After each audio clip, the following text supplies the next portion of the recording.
아멘. 한 주간 있었던 감사한 내용을 먼저 나눕니다. 먼저 이번에 양육 신청을 받아보니까요, 역사상 최고로 많은 인원이 신청을 했다 그래요. 그래서 피후원자로 54명이 신청을 했어요. 그러면 피후원자가 54명이면 1대1로 후원자가 54명이 돼야 되거든요. 그래서 양육생들이 108명, 그리고 15조니까 TL이 또 15명.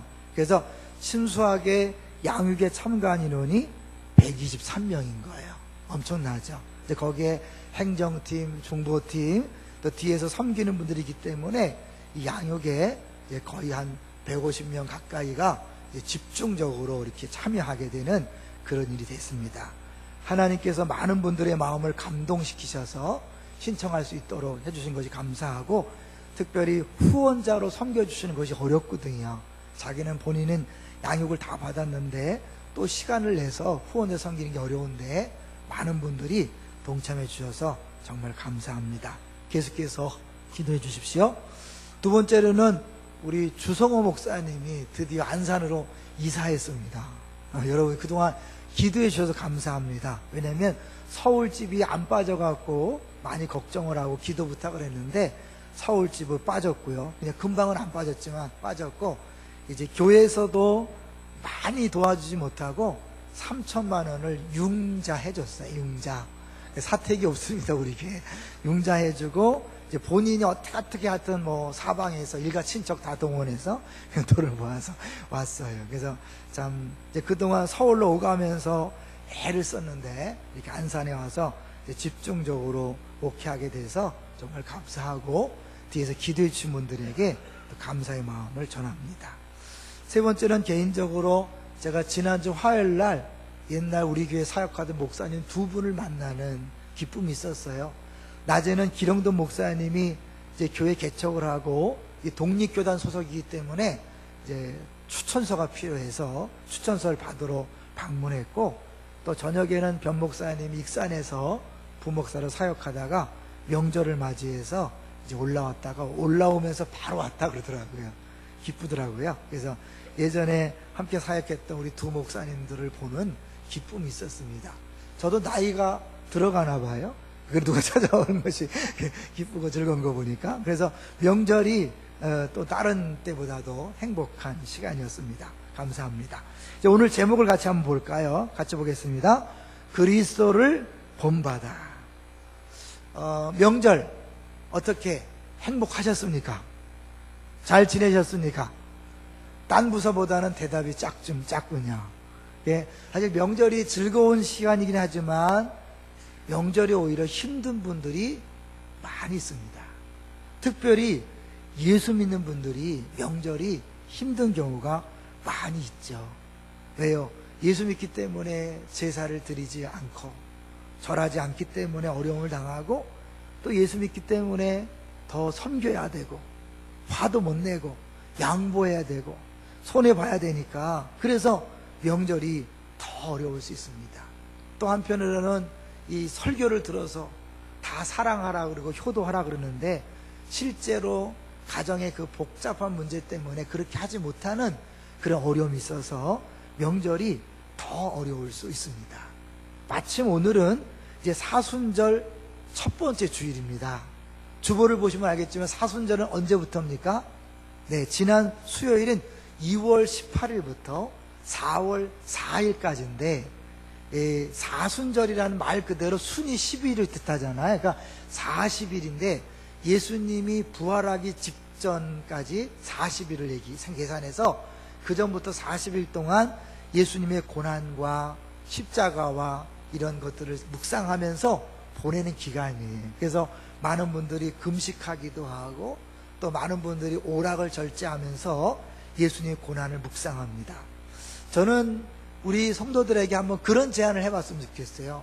여러분이 개인적으로 많은 일들을 하되 최소한 사순절 기간만이라도 공예배에 참석하면 어떨까? TV 보지 말고, 다른 때는 TV 보더라도 이 사순절 기간만큼 공예배는요 많지도 않아요. 주일 오전 예배, 주일 오후 예배, 수요 예배입니다. 이 기간 동안에 예배 시간에 TV 앞에 있지 마시고, 전도하기 위해서 다른 사람 만나는 건 괜찮지만 이 사순절 기간만이라도 하나님 앞에 드려야 될 시간은 좀 드렸으면 좋겠다, 그런 제안을 하고 싶어요. 어쨌든 이 사순절은 예수님의 고난을 묵상하고 기도하는 기간입니다. 근데 생각해보면 2월 18일부터 4월 4일까지 하면 40이 넘거든요. 뭔가 주일 6번을 빼는 거예요. 주일날은 주 앞에 축제요 기쁨이기 때문에 주일까지도 막 고난을 묵상한다 그러면서 그럼 안 되기 때문에 주일 6번은 빼고 나머지 40일을 계산해서 사순절로 지키고 있는 거죠. 그래서 사순절 첫 번째 설교 주제로 이 고난에 대해서 같이 생각해 보는 것입니다. 근데 이제 이 예수 믿는 사람하고 고난은요, 절대 뗄래야 뗄 수 없습니다. 왜요? 예수 믿는 것 자체가 고난이기 때문에, 예수 믿는 것 때문에 사람들은 미워합니다. 그것이 오늘 본문에 나와 있어요. 한번 볼까요? 4장 4절을 보세요. 4장 4절. 오늘 읽었던 베드로전서 4장 4절. 예수 믿는 것 자체가 어려움이라는 걸 보여주고 있습니다. 같이 읽습니다. 시작. 이러므로 너희가 그들과 함께 그런 극한 방탕에 다름질하지 아니하는 것을 그들이 이상히 여겨 비방하나. 뭐예요? 우리들이 자기들처럼 방탕하지 않는 것 때문에 이상히 여겨 비방한다니까요. 죄 안 짓는 것을 싫어해요. 왜? 자기들의 추함과 더러움이 드러나니까요. 더욱 구체적으로 3장 16절 보세요. 3장 16절 같이 읽어볼까요? 시작. 선한 양심을 가지라. 이는 그리스도 안에 있는 너희의 선행을 욕하는 자들로 그 비방하는 일에 부끄러움을 당하게 하려 함이라. 우리의 착한 일을 욕한다니까요. 지금은 기독교인들이 잘못하기 때문에 욕을 많이 먹지만 기독교인들은 아무리 잘해도요, 욕을 먹게 돼 있어요. 왜? 그들은 어둠이기 때문에 우리 빛이 딱 등장하잖아요. 빛된 선한 행실을 하면 자기들이 상대적으로 잘못된 게 드러나기 때문에 미워하게 되어 있습니다. 그래서 예수 믿는 것은 어려운 거예요. 더구나 이 베드로가 오늘 이제 예수 믿는 사람들에게 특별히 고난을 이겨내라고 쓰고 있는데, 그 이유는 이 베드로가 로마의 극심한 박해를 경험했어요. 그리고 이제 그 박해가 로마 제국 전역에 퍼져갈 것이기 때문에 이 베드로서를 읽는 소아시아 많은 기독교인들이 그 박해 앞에 무너질까봐, 무릎을 꿇을까봐 격려의 편지를 쓴 것이 바로 베드로 전서입니다. 근데 이 고난 앞에 무릎을 꿇은 거하고 베드로가 또 연관이 있죠. 다른 사도에 비해서 베드로가 특별히 고난에 대해서 집중적으로 강조합니다. 그래서 베드로 전후서를 보면 고난받는다는 단어가 모두 12번이 나와요.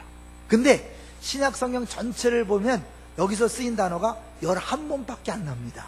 그러니까 신약 성경 전체에 쓰여진 11번보다도 하나 더 많은 12번을 베드로 전후서에 썼다는 것은 그만큼 베드로가 고난에 대해서 집중적으로 강조하고 격려하고 있다는 거죠. 왜 그럴까요?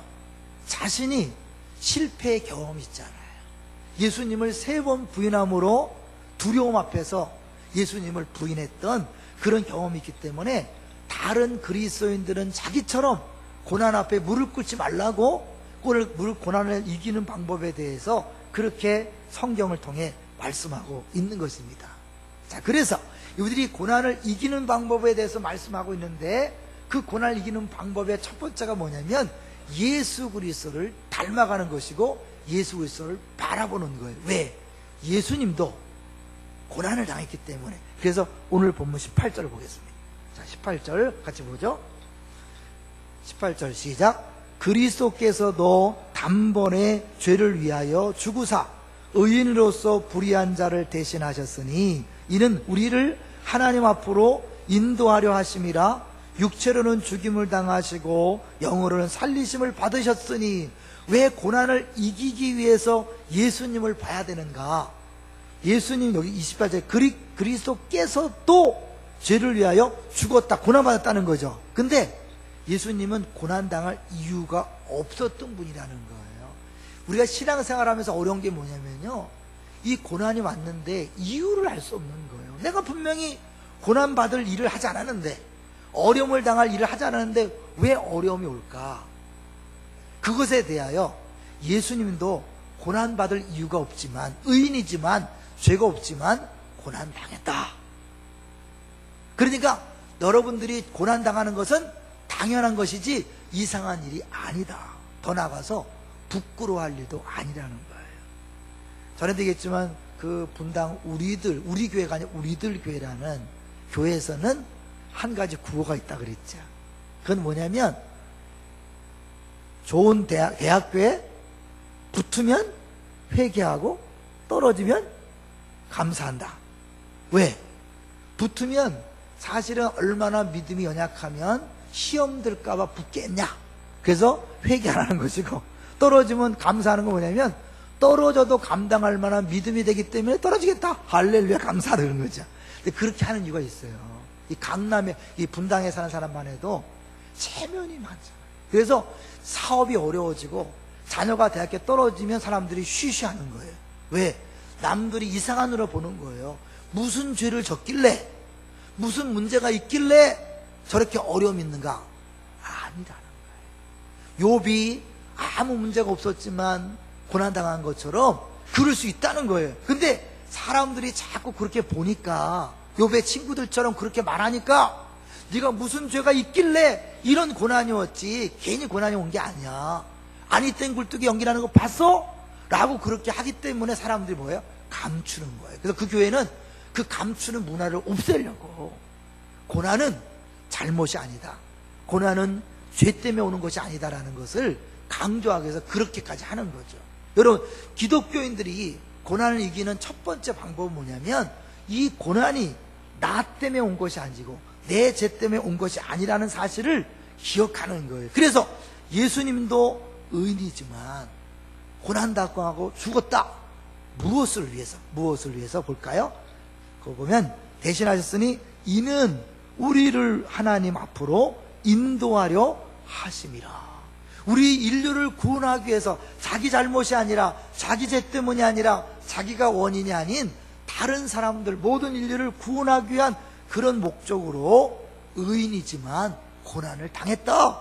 그래, 너희들도 선행을 하다가 고난 당할 수 있다. 17절이 그거잖아요. 17절 보세요. 17절 시작.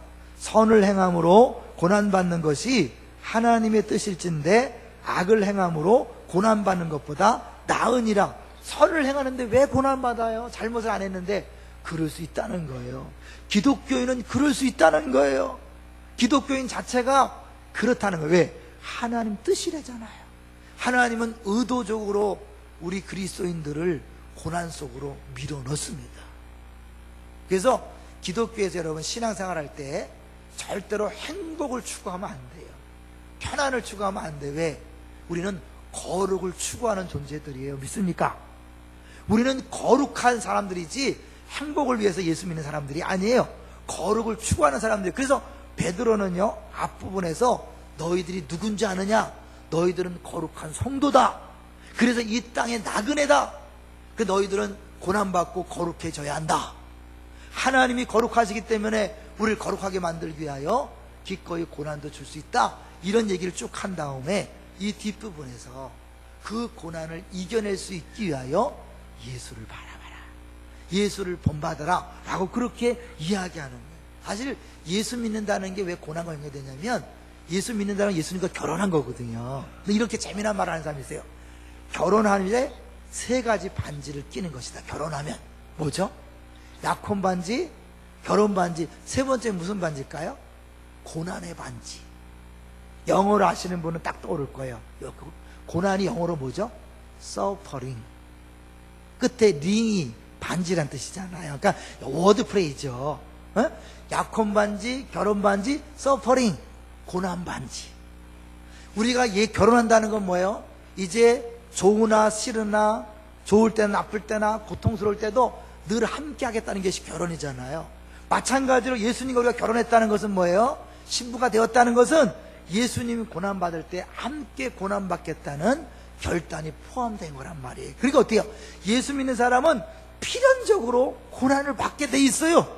이상한 게 아니에요. 여러분 각오하셔야 돼요. 근데 예수님이 어떻게 해요? 나를 따라오려거든 자기 십자가를 져라.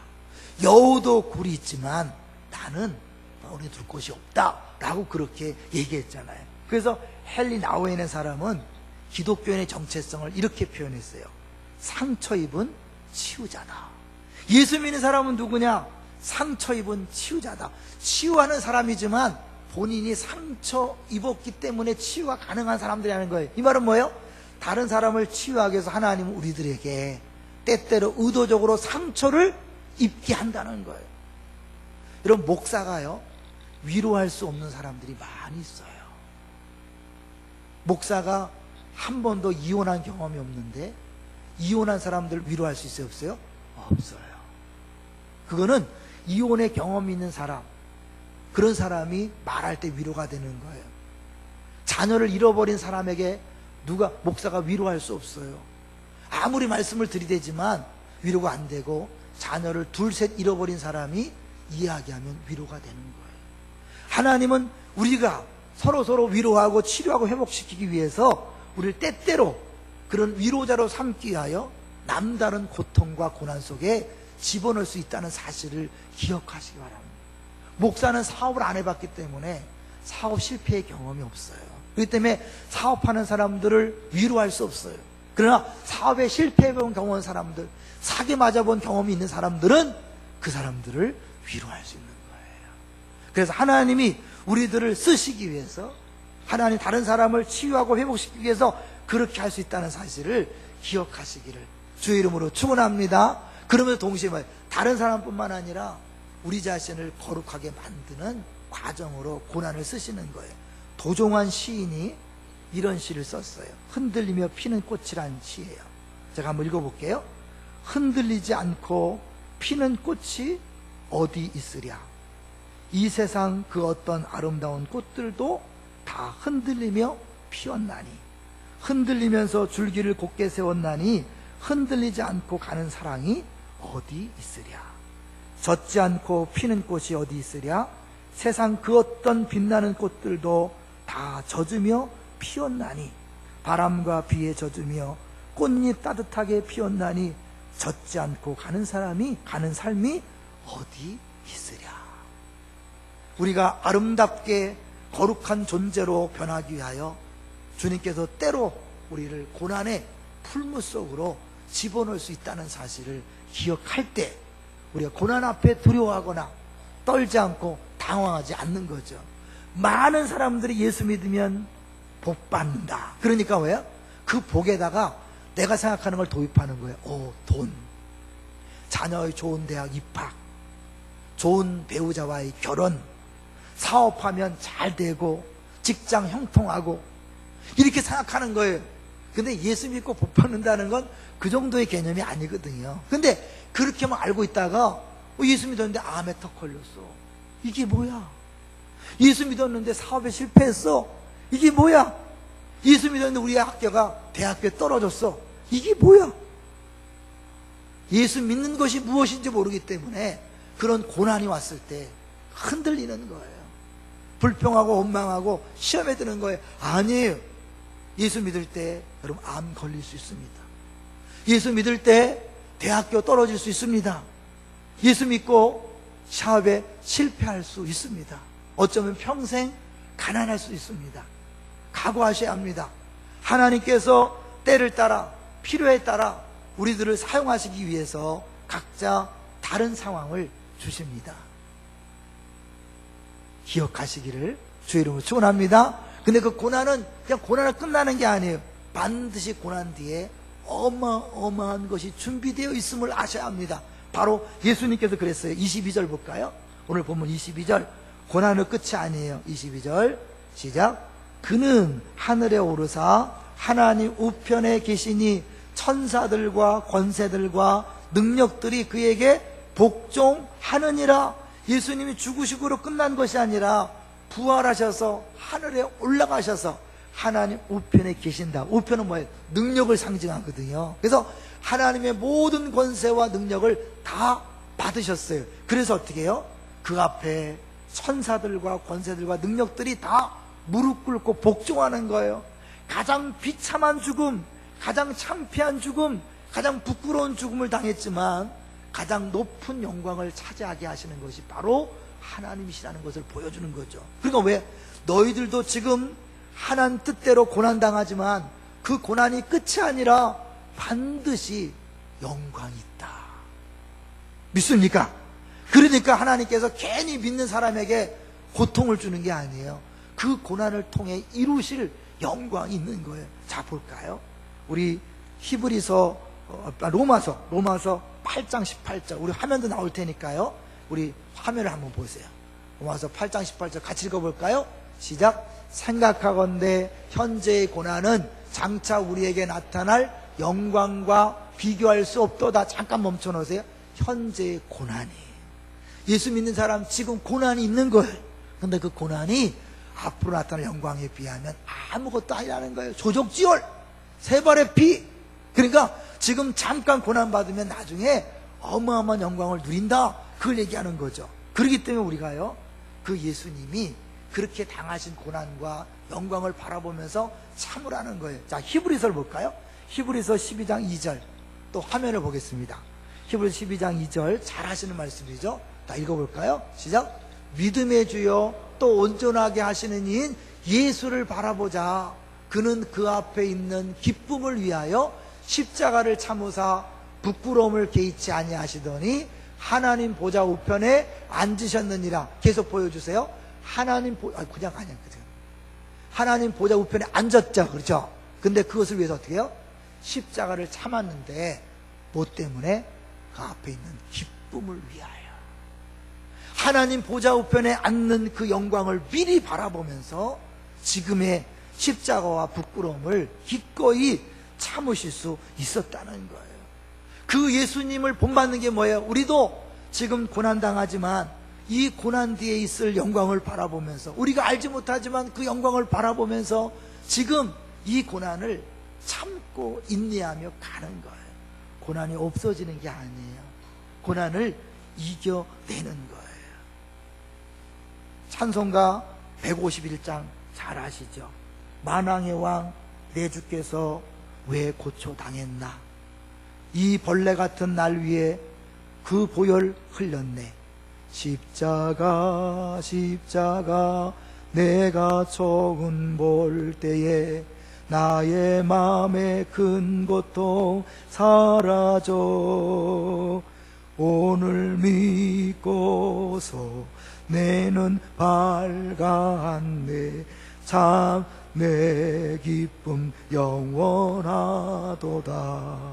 왜 십자가를 바라볼 때 고통이 사라질까요? 왜 십자가를 보면 우리의 고통을 이겨낼 수 있을까요? 어떤 목사님이 교인들로부터 너무 많은 괴로움을 받아서 도저히 목회 못하겠다. 그래서 더 상위 기관에 있는 감독을 찾아갔대. 아마 감리교 같아요. 우리 장로교회 이런 게 없는데 감리교회는 감독 제도가 있거든요.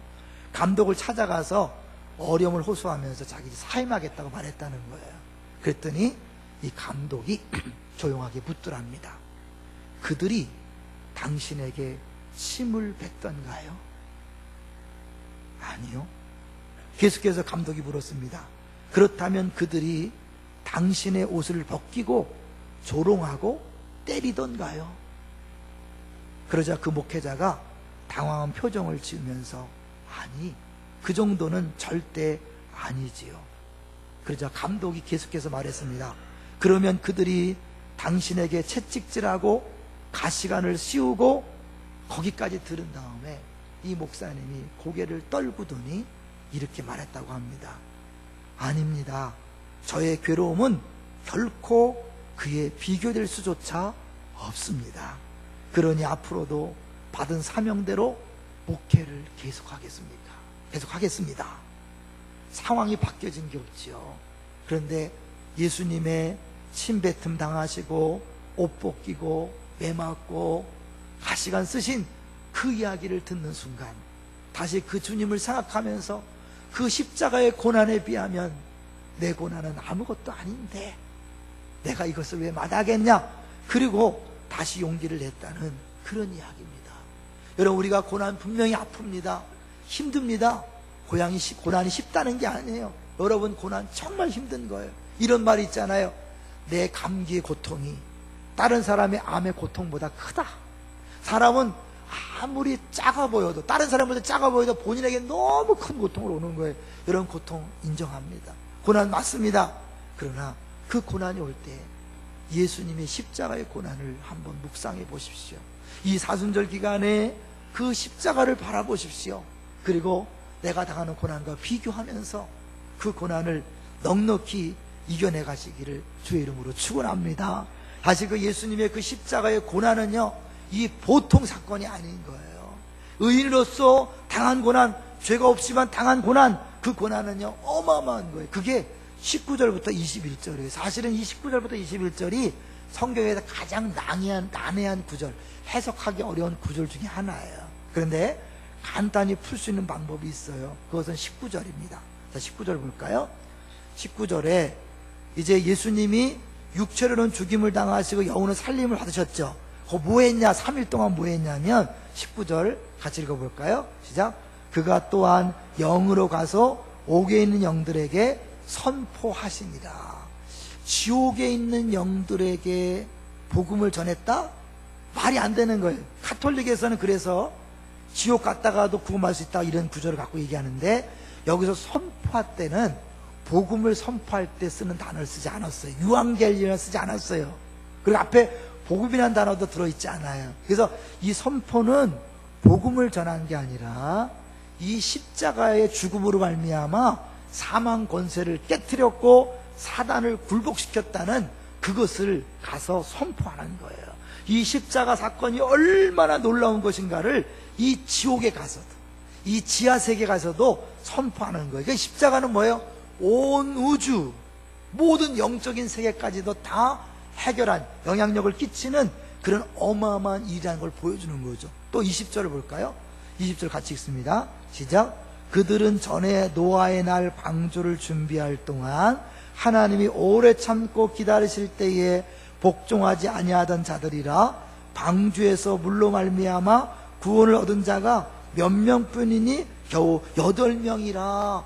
여기 하필이면 예수님께서 누구에 가서 선포했냐면 노아 방주를 지을 때 회개하고 돌아오라고 그렇게 외쳤어도 돌아오지 않았던 그 당시 죽었던 사람들한테 사간 거예요. 왜 하필이면 그때 갔을까요? 그 노아 홍수 때 하나님 말씀을 듣지 않고 물에 빠져 죽은 사람들이 불순종의 대표적인 인물들이란 말이에요. 그러니까 그들을 포함해서 하나님 말씀을 듣지 않은 모든 사람들을 다 이야기하는 거죠. 그 모든 사람들에게 이 예수님 십자가가 심판과 구원의 결정타라는 걸 보여주는 거예요. 여러분 생각해 보세요. 노아 홍수 때 그 많은 물, 그 물로 믿지 않은 사람들은 다 심판을 당했어요. 그런데 어떻게 해요? 믿는 8명은 어떻게 했어요? 그 물에서 구원을 받았어요. 그것이 오늘날 세례, 21절에 보면 세례와 연결돼서 세례 받지 않는 사람들은 다 구원받지 못하고 지옥에 가지만 세례 받은 사람들은 다 구원받는다, 그 얘기를 하는 거죠. 그러면서 뭐예요? 사실은 이 모든 것들이 결국 예수님의 십자가와 연관이 되었다고 이야기하는 거예요. 근데 예수님 어떻게 해요? 내가 와서 십자가의 죽음을 선포하고 그렇게 죽음으로 말미암아 어떻게 이미 심판에 임했다 그랬죠.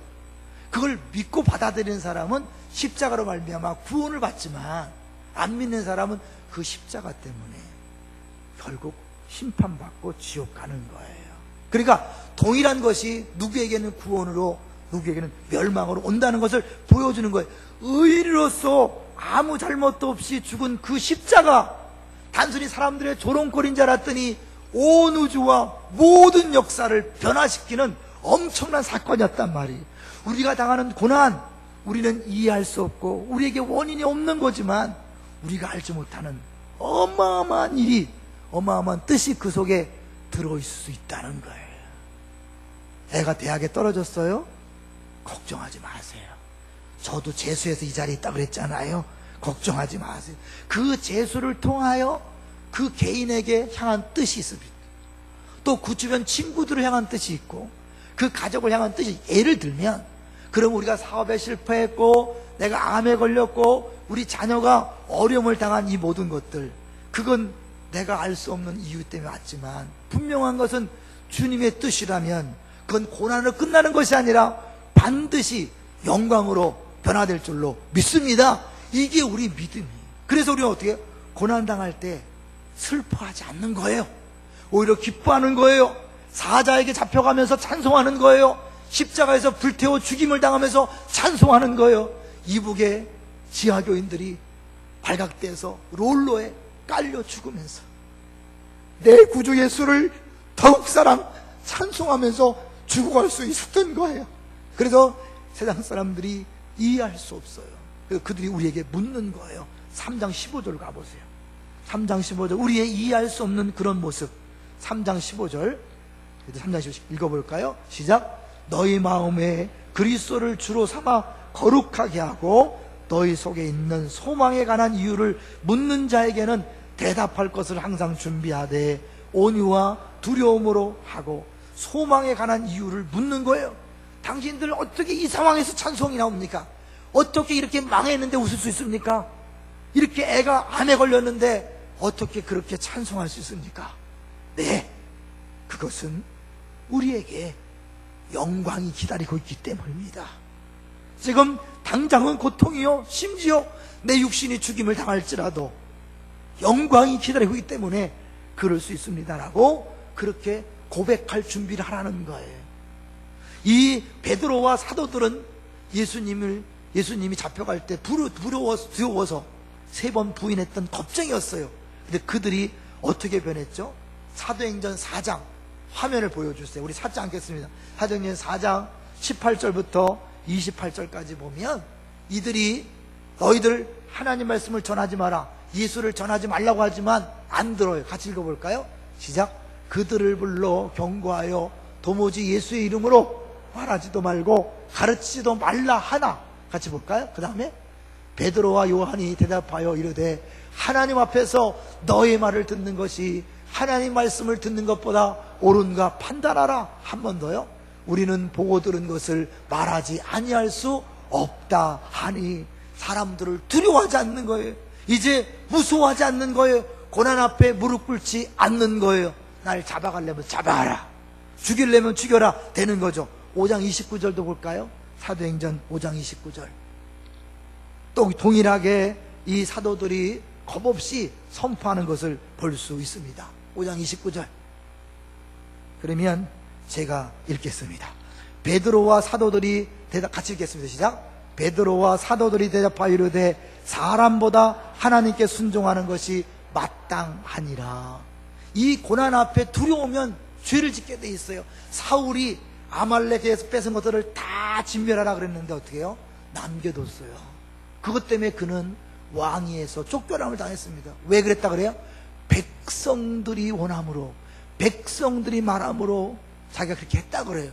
그러나 그는 결국 하나님의 불순종했기 때문에 왕의 자리에서 쫓겨났어요. 그래서 다윗이 왕이 됐잖아요. 자, 마지막 세 번째 사도행전 5장 41절을 보겠습니다. 오히려 그 두려움 앞에 무릎 꿇는 것이 아니라 오히려 핍박받는 것을 기뻐했다고 그렇게 나와 있습니다. 5장 41절 같이 읽어볼까요? 시작. 사도들은 그 이름을 위하여 능욕받는 일에 합당한 자로 여기심을 기뻐하면서 공의 앞을 떠나니라. 오히려 능욕받고 수치당하고 매맞고 핍박당하는 것을 기뻐하는 거예요. 왜? 우린 진짜 예수 믿는 사람이구나, 진짜 예수님과 결혼한 사람이구나. 팔복의 마지막 번째가 뭐예요? 의를 위하여 핍박을 받는 자는 복이 있나니 천국이 저희 것이며. 신앙생활의 가장 꼭지점, 가장 성숙한 수준이 뭔지 아세요? 의를 위하여 핍박받고 죽는 거예요. 그게 가장 예수님을 닮은 거예요. 예수님을 따라가는 거예요. 그래요, 기억하세요. 예수 믿는 사람에게 고난은 있다 없다? 있다. 그 크기와 정도와 범위는 다르지만 모든 사람에게 고난은 있습니다. 예수 믿는 사람의 고난이 없다면 가짜일 경우가 있습니다. 여러분, 어려움이 없으니까 가짜일 위험성이 있습니다. 진짜 예수 믿다면 여러분은 고난을 당하게 되어 있습니다. 그럴 때 기억하세요. 나만 당하는 고난이 아니라 모든 사람이 당하는 고난인데 그 고난 속에 주님이 함께한다. 그 노래 아시죠? 왜 나만 겪는 고난이냐고. 불평하여 원망하지 마세요. 우리 가사가 아마 나올 텐데요, 제가 한번 가사를 잠깐 읽어볼게요. 왜 나만 겪는 고난이냐고 불평하지 마세요. 고난의 뒤편에 있는 주님의 주실 축복 미리 보면서 감사하세요. 예수님을 닮아간다는 건 뭐예요? 지금 십자가를 참을 수 있었던 건 앞날의 영광을 미리 보면서 이겨낼 수 있었던 거예요. 너무 견디기 힘든 지금 이 순간에도 주님이 일하고 계시잖아요. 그 주님이 우리와 함께 하시는데, 그 주님은 십자가의 고난을 당해봤기 때문에, 고통을 당해봤기 때문에 우리가 얼마나 힘들어하는지 아세요. 우리가 얼마나 아파하는지 아세요. 그래서 우리를 순간순간마다 위로하시고 힘을 주시는 거예요. 당신은 남들은 지쳐 앉아있을지라도 당신만은 일어서세요. 힘을 내세요. 힘을 내세요. 주님이 손잡고 계시잖아요. 주님이 나와 함께함을 믿는다면 어떤 역경도 고난도 이길 수 있잖아요. 같이 한번 우리 불러보겠습니다. 왜 나만 겪는 고난이냐고.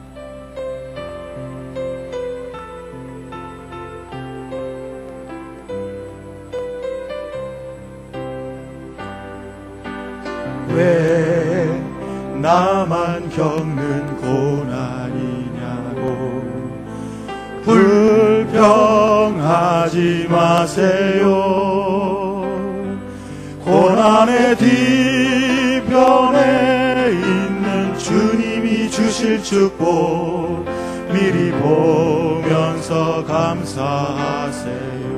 너무 견디기 힘든, 너무 견디기 지금 이 순간에도 지금 이 순간에도 주님이 일하고 계시잖아요. 주님이 일하고 계시잖아요. 남들은 지쳐 앉아 있을지라도 당신만은 일어서세요. 당신만은 일어서세요. 힘을 내세요. 힘을 내세요. 힘을 내세요. 주님이 손잡고 계시잖아요. 주님이 나와 함께함을 믿는다면 어떤 역경도 이길 수 있잖아요. 이길 수 있잖아요. 힘을 내세요. 힘을 내세요. 힘을 내세요. 힘을 내세요. 주님이 손잡고 계시잖아요. 주님이 나와 함께함을 믿는다면 어떤 고난도 견딜 수 있잖아요. 아멘. 우리 이 시간에 옆사람 손을 잡고 한번 같이 찬양을 1절을 했으면 좋겠어요. 여러분, 혼자만 고난당하고 있지 않습니다. 말하지 않지만 내 옆에 사람도 똑같이 고난당하고 있습니다. 내용만 다르고 정도만 다를 뿐입니다. 주님이 손잡고 있다는 사실을 느끼게 하도록 손을 꽉 잡고 다시 한번 1절 찬송하겠습니다.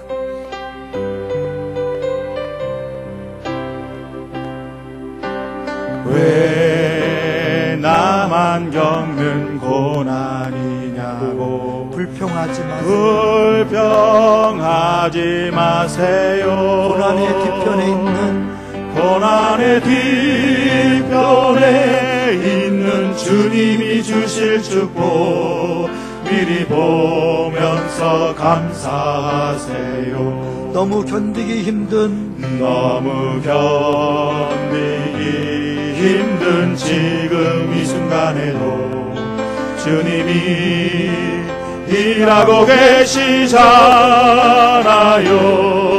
남들은 지쳐 앉아 있을지라도 당신만은 일어서세요. 옆 사람 손을 꽉 잡아주세요. 힘을 내세요. 힘을 내세요. 주님이 손잡고 계시잖아요. 주님이 나와 함께함을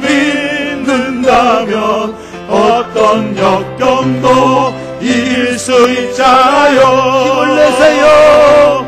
힘을 내세요. 힘을 내세요. 주님이 손잡고 가시잖아요.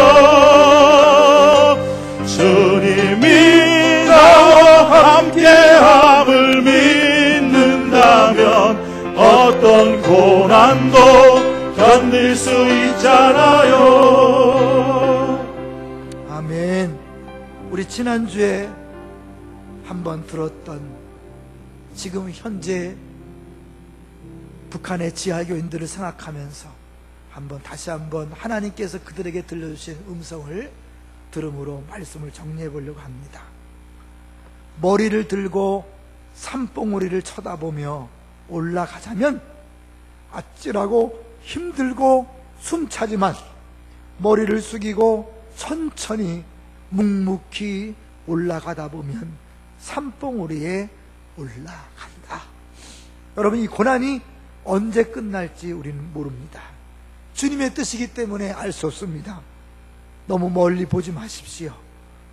한 걸음 한 걸음 주님만 생각하면서 걸어가는 것입니다. 그러다 보면 주님께서 정하신 때에 모든 고난이 끝이 나고 반드시 영광의 날이 오게 될 것입니다. 그때까지 잘 견내시기를 주의 이름으로 축원합니다. 우리 한번 주보를 보시고요, 한번 적어 보십시오.